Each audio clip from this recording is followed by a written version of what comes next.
All right. Hey, everybody. My name is Ray Thompson. I'm the Director of Broadcast and Media Solutions Marketing here at Avid. And we're about to start our augmented reality and virtual reality panel. And so, obviously, we have an awesome panel today. So what I'm going to do is real quick, have everybody introduce themselves, just say your name and the company you work for. William Steele, Where's My Media and Omni Replay? Tim Amick, Next VR. Mariana Cunha, Glassbox Technologies. Michael Franz with Panogs. Edwin Rogers with VR Video. And Rick Champagne with NVIDIA. All right, great. So, Rick, let's start with from an NVIDIA perspective. What do you guys see in terms of trends for VR? Well, in terms of VR, there are a lot of really cool things happening. And at this show, we're going to be hearing all about AI and how that's going to be influencing characters and interactions with humans and the environment inside of VR. So really creating immersive experiences that people can connect with, but also 5G and delivering VR to mobile headsets anywhere in the world, anytime.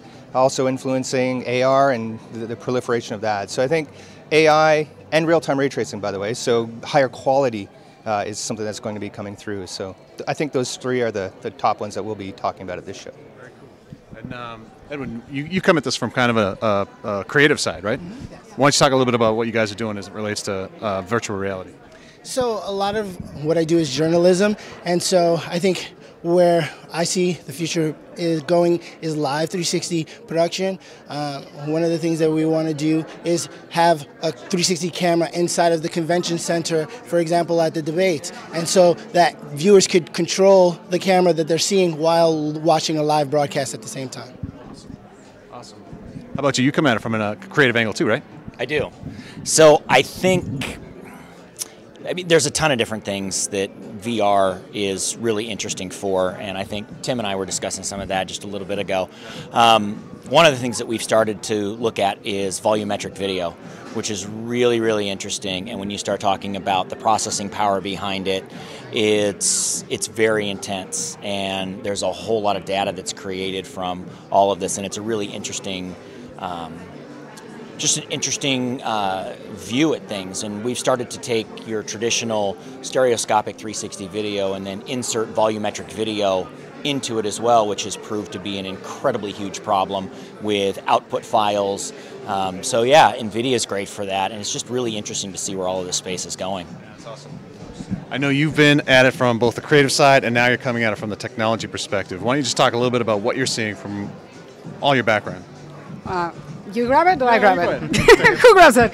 Well, first, with Rick, 5G AI, especially AI, is changing the landscape and everything, and real-time ray tracing. But at the same time, 6DoF, volumetric capture, digital humans, and at the same time using virtual reality for a tool that's enhancing enterprise and education. It's going to be huge because now big companies are really researching and doing focus groups on what this is going to be all about. So now they're really seeing the potential in it. So from both the creative and the technical, it's really excited to see VR being more and more adopted for either using it as a tool or also for the consumers to be able to see more content. I mean, now the wireless headsets, exactly. It's closer. It is. We're getting closer. Is that what you're seeing, Tim, too, in terms of some of the barriers that are coming down to get a broader adoption of VR?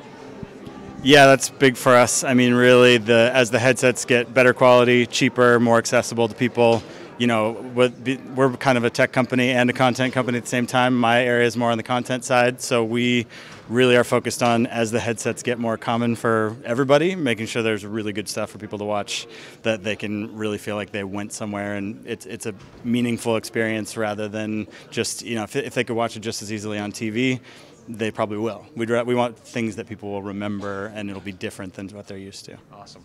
William, how about you? You're coming at this from creative side, right? Well, creative tools specifically. Yeah. So, traditionally we've been focusing on creating tools for production and post-production of VR, AR, and 360 video. We're focusing more on live right now and instant replays with Omni Replay. And one of the issues we find with content is we need more tools to be able to kind of solve this chicken and egg problem. You need more immersive content out there.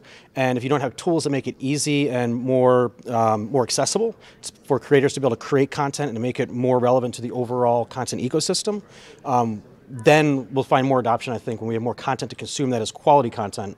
We'll have more people adopting headsets and getting more involved in experiencing immersive content.